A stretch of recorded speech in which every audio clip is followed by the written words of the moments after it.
These are the larger PavoTube 30Cs from NanLite that came out last year. And this is the Aputure MC, the best small light of last year. And this is their love child, the PavoTube 6C. And it's only $99. Let's get undone. Gerald Undone. He's crazy.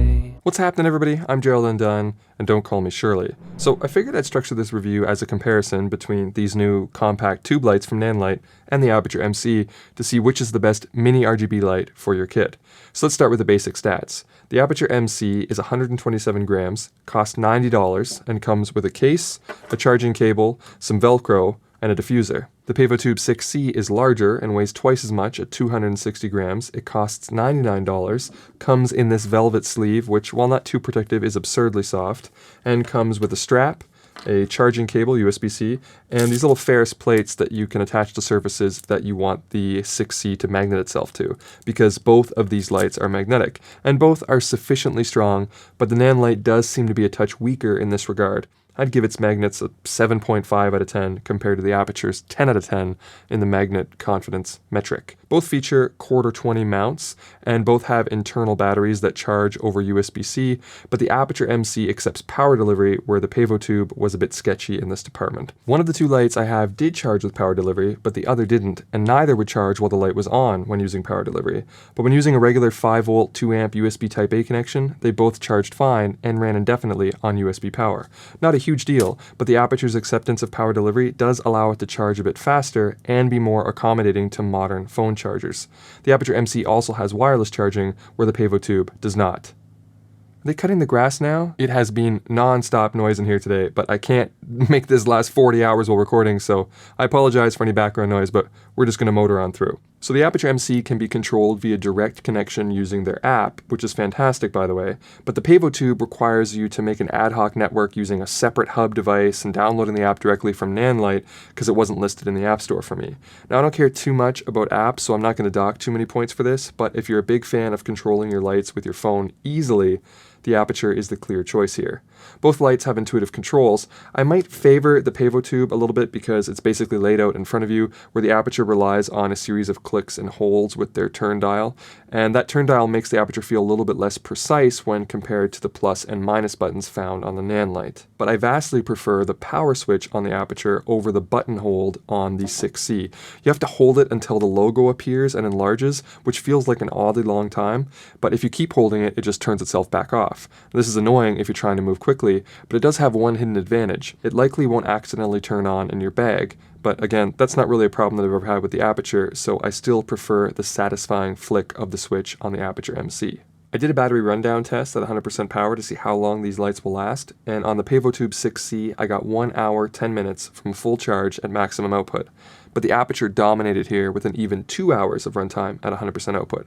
The Aputure did get quite a bit warmer than the PavoTube.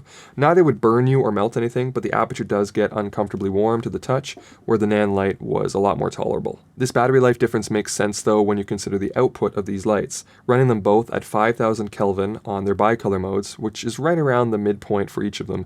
They're slightly different, with the PavoTube ranging from 2700 Kelvin to 7500 Kelvin, and the Aputure going from 3200 Kelvin to 6500 Kelvin.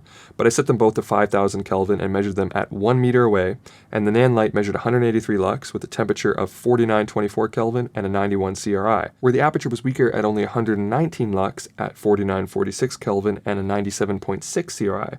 Both did really well to hit their temperature target, but the Aputure scored much better in terms of synthetic color accuracy. But if you want to see how they render skin, I'll show you that when we talk about shadows in just a moment. Another thing I like about the NanLite though is that it allows you to adjust the green-magenta shift as well as the color temperature to better refine your color balance. That's an appreciated inclusion. Now both lights are dimmable down to 1% in 1% increments, but the NanLite does have that issue where the jump from 2700 to 2800 Kelvin and from 7400 to 7500 Kelvin is stronger than the rest. This is when the warm and cool diodes are turning off at the different extremes.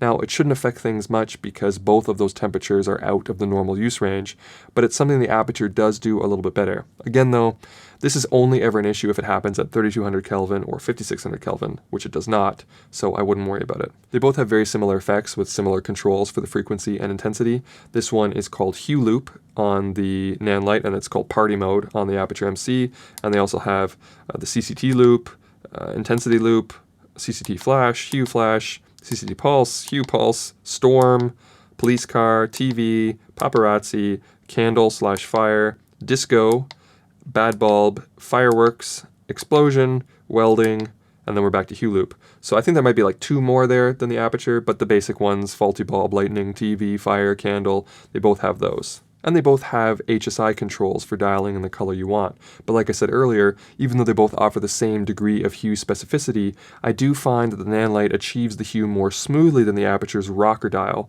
But the Aputure can get to the hue you want more quickly because that rocker dial can also move in 10 increments instead of just individual ones. There's also a difference in the quality of their white light in the RGB WW. If you turn the saturation all the way down in the HSI mode, we can evaluate the quality of just the white light that mixes in with the color to see what kind of imperfections or rendition errors are introduced. Now both of them performed quite well for a tiny RGB light, but the NanLite did shift the entire scene to the magenta. You can see that on the vector scope, where the NanLite has less accurate color and shifts the red off its marker and more towards the magenta side. Now, generally speaking, using RGB lights in their HSI mode is not great for color quality in the first place, but between these two, the Aputure is a bit better in this regard. I also did flicker tests at 24 frames per second up through and to 120 frames per second at various shutter speeds from 1/25th to 1/250th, and neither light had any issues at any power setting. But the PavoTube 6C did start to capture some rolling patterns at extremely high shutter speeds of 1/800th up to 1/1600th, but this shouldn't matter to anyone unless you're shooting extremely slow motion at 500 frames per second or above. Lastly, let's talk about shadow quality, because these two products distribute their light in different ways. The Aputure MC is a panel and gives off a naturally soft light relative to its size. It comes with this diffuser if you want to mix the diodes down a little better or take off some of that close proximity harshness, but overall you're going to get a nice, round, smooth shadow if you're lighting something up close. The PavoTube 6C doesn't do this quite as well. It's a little harsher for close-up lighting, and the long, narrow tube makes it difficult to direct the light in the same way as the MC. So I'd give it to the Aputure for close-up product lighting. For anything larger, or once you get a bit farther away, they tend to equalize pretty quickly. They produce a similar catch light and similar shadows across the face. I'll show you this now, and this will also demonstrate the rendering of skin tones I mentioned earlier. For a use case like this, both lights produce a similar shape and shadow quality, but the PavoTube is brighter, so it's the winner if all you care about is output. By the way, for the comparison shots, the white balance is the same as it is for my regular lighting setup, so any differences in color are created by the lights themselves. Overall, I think the PavoTube 6C is a pretty fantastic option. The Aputure is still probably the winner if you're going for the most compact, long-lasting, cheapest option, or if you really want phone control. But the 6C is a worthy rival with a stronger output. It costs $9 more and isn't quite as color accurate, but its wider CCT range and larger size give it a touch more versatility. And NanLite makes a bunch of accessories for these lights too, like housings that take them underwater, grips that extend the battery life, and clamps like these here that you can sort of turn a pair of these into one larger light. And of course they make larger lights too if you need more output. These 30C tubes will give you 600 lux each, up from the 183 lux on the 6C. But a pair of these lights will cost you $750, and that's with fewer effects, no magnets, and no USB battery pack options. So I think when compared to the larger lights, we can really see just how good of a value these new mini tubes are. But that's going to be it for me. I hope you found this video entertaining, or at least helpful, and if you did, make sure you leave it the old thumbs up and consider subscribing if you haven't already. But if you did not find this video helpful or entertaining, try setting the playback speed to 75%. Alright, I'm done.